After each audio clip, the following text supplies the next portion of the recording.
All right, well, good afternoon, everybody. It's great to have you. Look, I think that we are 1 week into President Trump's historic peace plan in the Middle East, and things are going, frankly, better than I expected that they were. This is a very, very tough situation. You have two peoples, two enemies who have fought a very tough conflict against each other. You have a terrorist organization on one hand that murdered a lot of innocent people. You've got an Israeli army that was defending itself on the other, that has learned a lot over the past couple of years. And then, of course, you have an innocent civilian population in Gaza that's caught in the middle. But we're here at the Civilian Military Cooperation Center, which we are announcing the opening of. You have Israelis and Americans working hand in hand to try to begin the plan to rebuild Gaza, to implement a long-term peace, and to actually ensure that you have security forces on the ground in Gaza, not composed of Americans, who can keep the peace over the long term. So the Israeli government has been remarkably helpful in this. I want to thank them, thank our Israeli partners, and all the folks particularly who are working hand in hand with their American friends here at the CMCC. And number two, I want to say that there is this weird attitude I've sensed in the American media and the Western media where there's almost this desire to root for failure, that every time something bad happens, that every time that there's an act of violence, there's this inclination to say, oh, this is the end of the ceasefire, this is the end of the peace plan. It's not the end. It is, in fact, exactly how this is going to have to happen when you have people who hate each other, who have been fighting against each other for a very long time.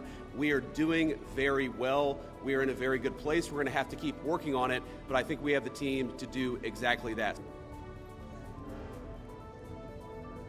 The humanitarian aid, there's actually been a surprisingly strong coordination between the United Nations and Israel, which is something that we've been able to help synthesize, get each other to air their concerns and to find out how we can do it better so that the aid reaches the people in Gaza and doesn't go into the wrong hands there. What troops are on the ground in Israel is going to be a question the Israelis have to agree to, and I'm sure that Prime Minister Netanyahu will have opinions about that, but we think everybody has a role to play here. Some of that's going to be financial, some of that's going to be in reconstruction, some of that's just in communication with the various parties to ensure that this deconfliction process actually works and is implemented. We're not going to force anything on our Israeli friends when it comes to foreign troops on their soil, but we do think that there's a constructive role for the Turks to play, and frankly, they've already played a very constructive role. We're very grateful for that. What we've seen the past week gives me great optimism the ceasefire is going to hold. And if we get from where we were a week ago to a long-term, durable peace between Israel and Gaza, there are going to be hills and valleys. There are going to be moments where it looks like things aren't going particularly well. But given that, and given the history of conflict, I think that everybody should be proud of where we are today. A couple of words about the deceased hostages. I mean, one of the stations that I met with, one of the groups that's working on this that I met with earlier, they actually have a photo of the 15 deceased hostages who are still in Gaza. It is a focus of everybody here to get those bodies back home to their families so that they can have a proper burial. Now, that said, this is difficult.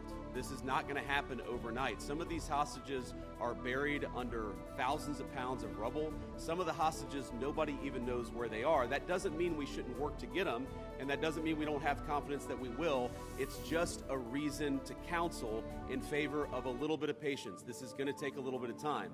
And look, our warning to Hamas is very straightforward. The terms of the 20-point plan that the president put out there is very clear. It's supported not just by Israel, but by all of our Gulf Arab friends. It's that Hamas has to disarm. It's that Hamas has to actually behave itself. And that Hamas, while all the fighters can be given some sort of clemency, they're not going to be able to kill each other, and they're not going to be able to kill their fellow Palestinians. No reconstruction funds will be going into areas that Hamas still controls. And as far as the demilitarization goes, once the ISF is up, there needs to be a security force that they can feel safe from, that in order for it to be the transition to be complete. So that needs to happen. There are considerations happening now in the area that the IDF controls, as long as that can be secured, to start the construction as a new Gaza, in order to give the Palestinians living in Gaza a place to go, a place to get jobs, a place to live. So that's one of the many things being considered.